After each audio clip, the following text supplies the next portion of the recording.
Ringkasan pelajaran hayat Kisah Para Rasul, berita ke-19. Perkembangbiakan di Yerusalem, Yudea dan Samaria melalui ministri sekelompok sekerja Petrus, bagian ke-14. Dalam Kisah Para Rasul pasal 6 ayat 1-6 tercatat penunjukan 7 diaken. Dan dalam ayat 7 kita nampak pertumbuhan firman Allah dan pertambahan murid-murid. Kisah Para Rasul pasal 6 ayat 1 mengatakan, pada masa itu ketika jumlah murid makin bertambah, timbullah sungut-sungut di antara orang-orang Yahudi yang berbahasa Yunani terhadap orang-orang Ibrani. Karena pembagian keperluan sehari-hari kepada janda-janda, mereka diabaikan dalam pelayanan sehari-hari. Masalah pertama yang tercatat dalam kitab Kisah Para Rasul disebabkan oleh satu pasangan, Ananias dan Safira, yang berambisi dan tidak jujur. Tetapi dalam Kisah Para Rasul 6, kita nampak masalah lain, masalah bahasa atau ras.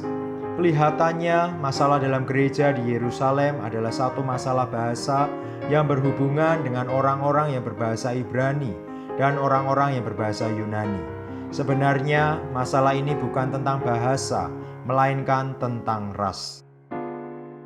Para rasul melatih hikmat mereka untuk memecahkan masalah ini dan untuk memperhatikan berbagai orang kudus. Para rasul menyuruh kumpulan itu memilih 7 orang yang telah diuji dari antara mereka supaya ditunjuk untuk memenuhi keperluan itu. Ayat 5-6 mengatakan, usul itu diterima baik oleh seluruh jemaat.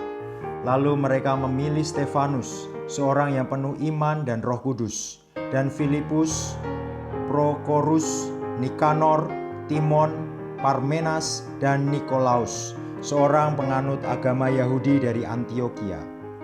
Mereka dihadapkan kepada rasul-rasul, lalu rasul-rasul itu pun berdoa dan menumpangkan tangan di atas mereka. Karena 7 orang ini dipilih untuk melayani meja, mereka dapat dianggap sebagai diaken, seperti orang-orang yang kemudian ditunjuk oleh Paulus dan sekerjanya dalam gereja-gereja. Karena Petrus dan para rasul lainnya memikul tanggung jawab atas ministri firman, maka mereka memberikan pelayanan meja kepada orang-orang kudus lainnya. Menurut teladan ini, kita tidak boleh menggantungkan semua tanggung jawab di atas bahu kita sendiri, tetapi membagikan tanggung jawab kepada semua orang kudus. Pertama, kita dapat memberikan tanggung jawab kepada satu saudara. Kemudian kita harus memberikan tanggung jawab lain kepada saudara lainnya. Pembagian tanggung jawab ini diperlukan untuk perluasan kesaksian Tuhan.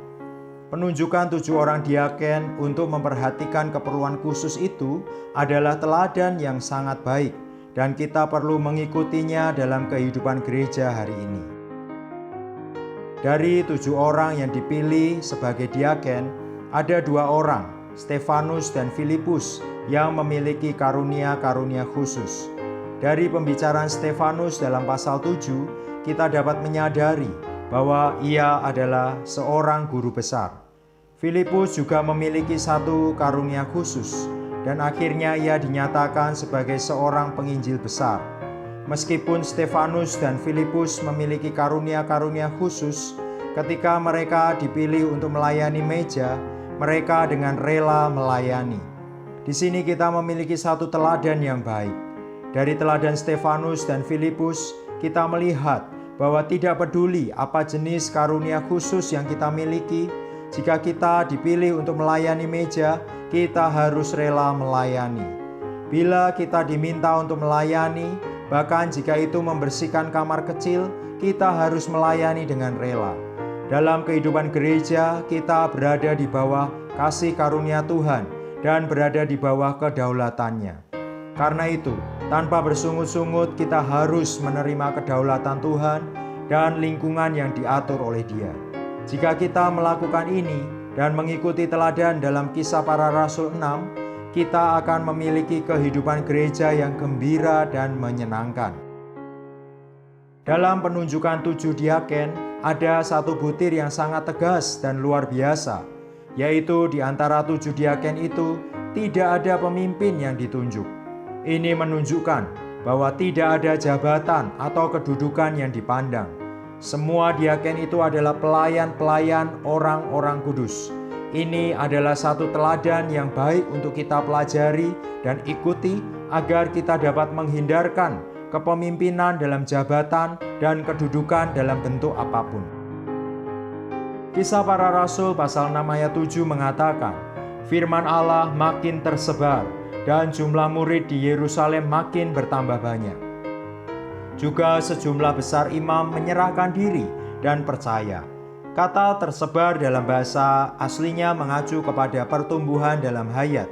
Ini membuktikan bahwa firman Allah adalah perkara hayat yang bertumbuh bagaikan benih yang ditaburkan ke dalam hati manusia. Ayat 7 mengatakan bahwa banyak imam yang menyerahkan diri dan percaya. Percaya di sini adalah kepada kepercayaan yang objektif, mengacu kepada berbagai aspek tentang Kristus yang dipercayai oleh kaum beriman. Seluruh wahyu perjanjian baru tentang persona dan pekerjaan penebusan Kristus adalah kepercayaan ekonomi perjanjian baru Allah.